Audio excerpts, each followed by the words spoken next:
దివ్యాత్మ స్వరూపులారా, త్రిగుణ మిళితమైనటువంటి ఈ ప్రకృతి యందు ధర్మ క్షీణము అధర్మము ప్రబలిపోయినప్పుడల్లా అవతారం అనేటువంటిది for the protection of the virtuous, for the destruction of evil doers, and for establishing righteousness on a firm footing, I incarnate from age to age.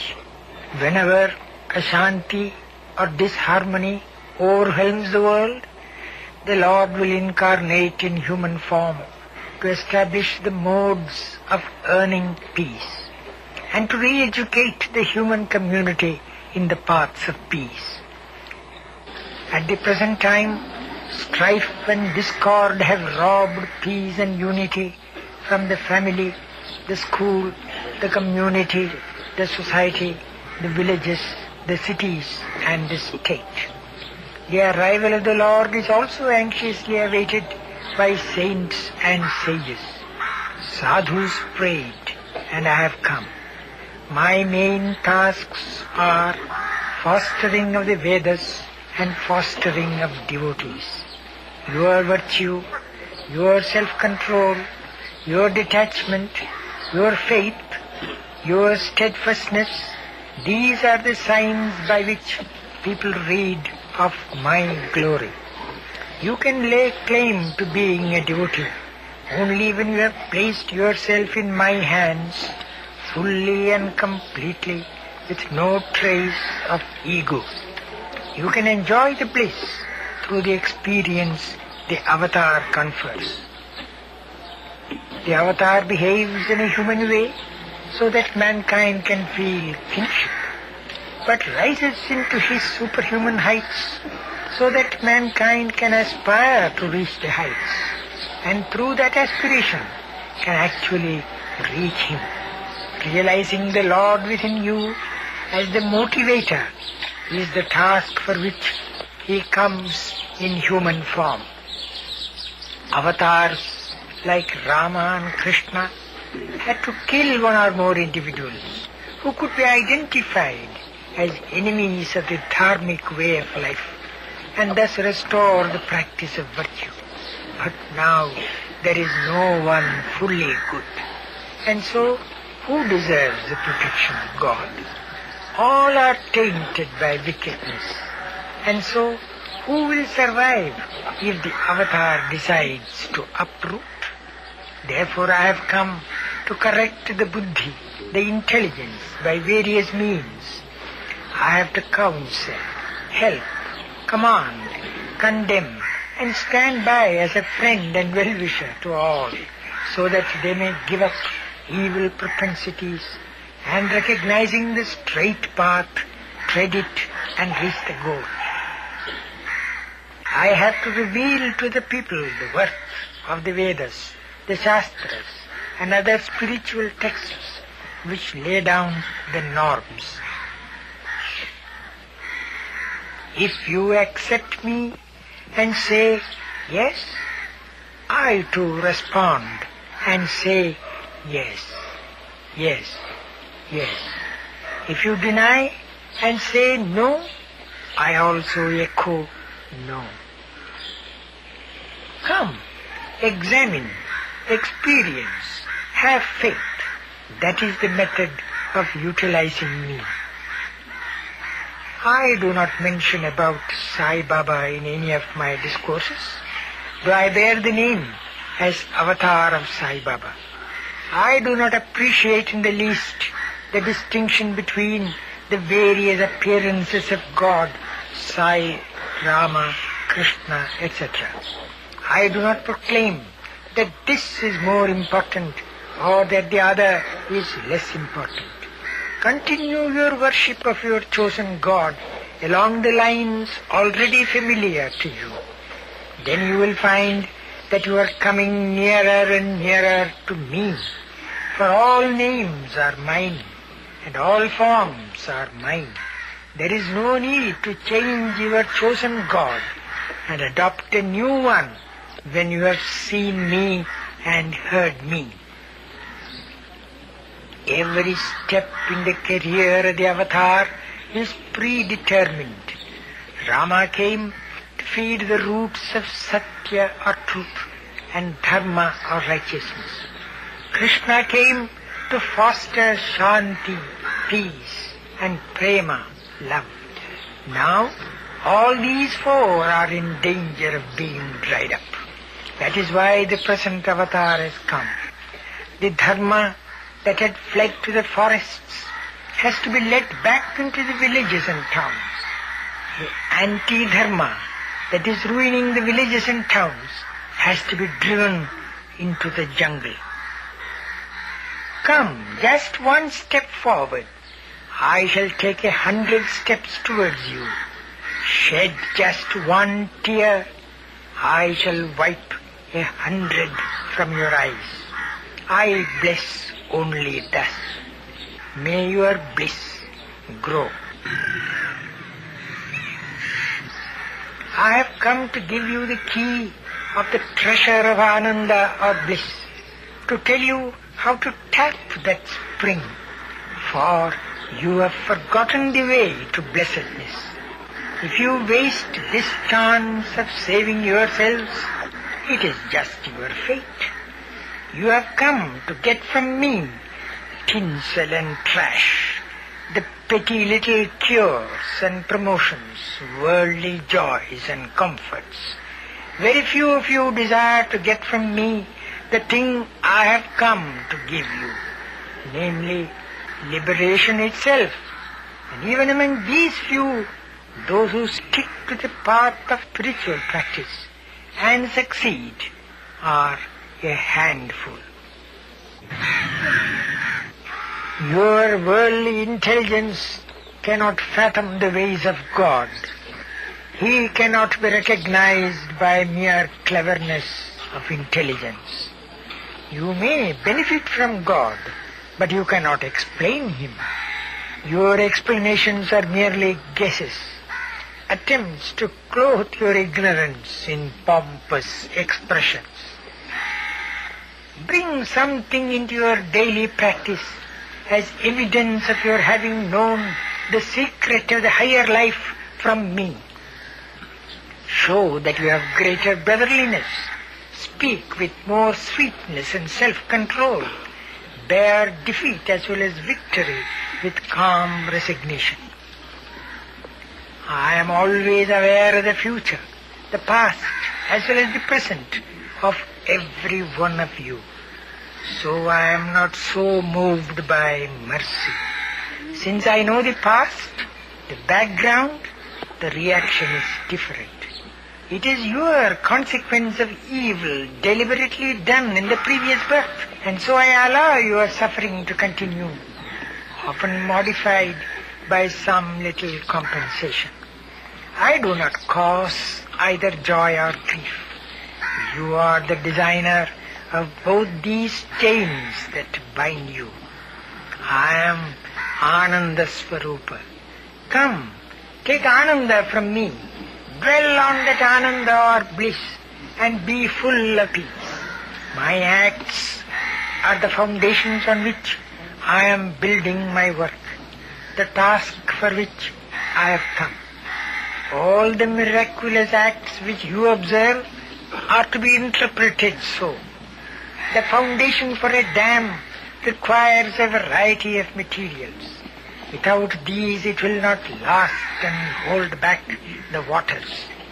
When the Lord is incarnated, it has to be used in various ways by man for his uplift. The Lord has no intention to publicize himself. I do not need publicity, nor does any other avatar of the Lord. What are you daring to publicize? Me? What do you know about me? You speak one thing about me today and another tomorrow. Your faith has not become unshakable. You praise me when things go well and blame me when things go wrong. When you start publicity, you descend to the level of those who compete in collecting clientele by decrying others and extolling themselves. Where money is calculated, garnered, or exhibited to demonstrate one's achievements, I will not be present. I come only where sincerity and faith and surrender are valued.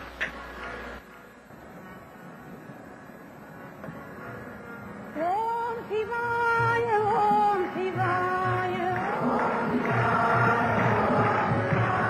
Om Shivaya, Om Shivaya. The establishment of dharma, righteousness, that is my aim. The teaching of dharma, the spread of dharma, that is my object. These miracles, as you call them, are just a few means towards that end. Some of you remark that Ramakrishna Paramahamsa said that the siddhis or yogic powers are obstructions in the path of the sadhaka. Yes, siddhis may lead the sadhaka or the spiritual aspirant astray. Without being involved in them, he has to keep straight on. His ego will bring him down if he yields to the temptation of demonstrating his yogic powers. This is the correct advice which every aspirant should heed. But the mistake lies in equating me with a sadhaka, like the one whom Ramakrishna wanted to help and warn. These siddhis or yogic powers are just the nature of the avatar, the creation of things with intent to protect and to give joy is spontaneous and lasting. Creation, preservation and dissolution can be accomplished only by the Almighty. No one else can. Cynics carp without knowledge. If they learn the Shastras or scriptures, or if they cultivate direct experience, they can understand me. Your innate laziness prevents you from the spiritual exercises necessary to discover the nature of God. This laziness should go. It has to be driven out of man's nature in whatever shape it appears. That is my mission. My task is not merely to cure and console and remove individual misery, but it is something far more important. The removal of misery and distress is incidental to my mission.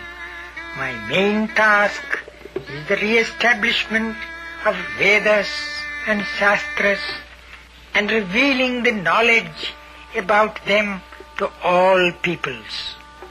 This task will succeed. It will not be limited. It will not be slowed down. When the Lord decides and wills, His divine will cannot be hindered. You must have heard people say that mine is all magic, but the manifestation of divine power must not be interpreted in terms of magic. Magicians play their trick for earning their maintenance, worldly fame and wealth. They are based on falsehood and they thrive on deceit. But this body can never stoop to such low level. This body has come through the Lord's resolve to come. That resolve is intended to uphold Satya or truth. Divine resolve is always true resolve. Remember, there is nothing that divine power cannot accomplish. It can transmute earth into sky and sky into earth. To doubt this is to prove that you are too weak to grasp great things, the grandeur of the universe. I have come to instruct all in the essence of the Vedas, to shower on all this precious gift, to protect Sanatana Dharma, the ancient wisdom, and preserve it. My mission is to spread happiness, and so I am always ready to come among you, not once, but twice or thrice, as often as you want me. Many of you probably think that since people from all parts of India, and even foreign countries outside India, come to Puttaparthi, they must be pouring their contributions into the coffers of the Nilayam. But let me declare the truth.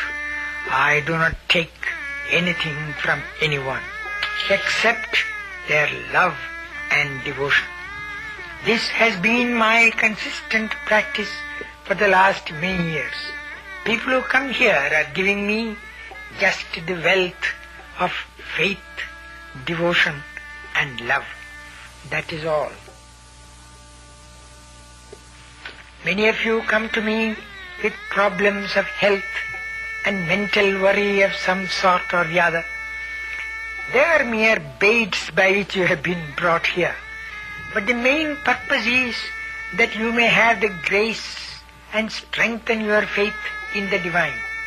Problems and worries are really to be welcomed as they teach you the lessons of humility and reverence. Running after external things produces all this discontent. That type of desire has no end. Once you become a slave to the senses, they will not leave hold until your death. It is an unquenchable thirst. But I call you to me and even grant worldly boons so that you may turn Godward.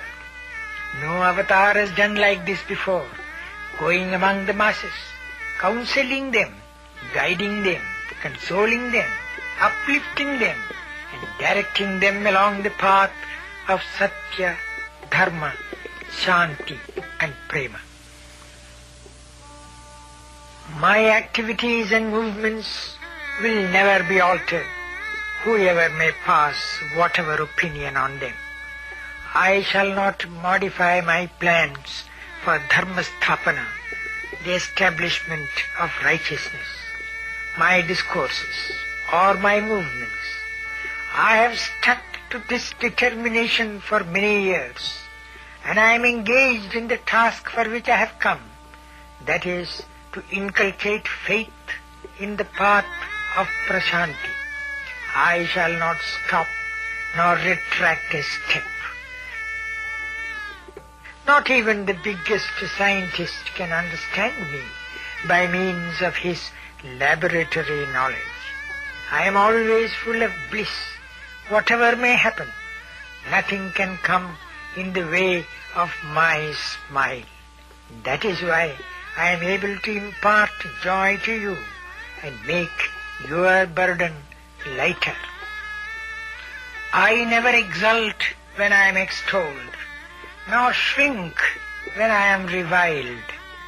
Few have realized my purpose and significance, but I am not worried. When things that are not in me are attributed to me, why should I worry? When things that are in me are mentioned, why should I exult? For me, it is always yes, yes, yes. If you give up all and surrender to the Lord, He will guard you and guide you. The Lord has come just for this very task. He is declaring that He will do so, and that it is the very task that has brought Him here. I know the agitations of your heart and its aspirations, but you do not know my heart. I react to the pain that you undergo and to the joy that you feel, for I am in your heart. I am the dweller in the temple of every heart. Do not lose contact and company, for it is only when the lump of coal is in contact with the live embers that it can also become live ember. Cultivate nearness with me in the heart, and you will be rewarded. Then you too will acquire a fraction of the supreme love. This is a great chance. This chance will not come your way again. Beware of that. If you cannot and do not cross the sea of grief now, taking hold of this chance, when again can you get such a chance?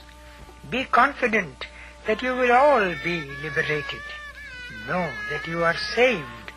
Go and tell all that you had come to Puttaparthi, and that you got here the secret of liberation. Many hesitate to believe that things will improve, that life will be happy for all and full of joy, and that the golden age will recur. Let me assure you that this Dharma Swarupa, this divine body, has not come in vain. It will succeed in averting the crisis that has come upon humanity. There is only one God అని చెప్పాను. He is omnipresent. There is only one language, language of the heart. There is only one caste, caste of humanity. There is only one religion, religion of love. Love is God. Live in love.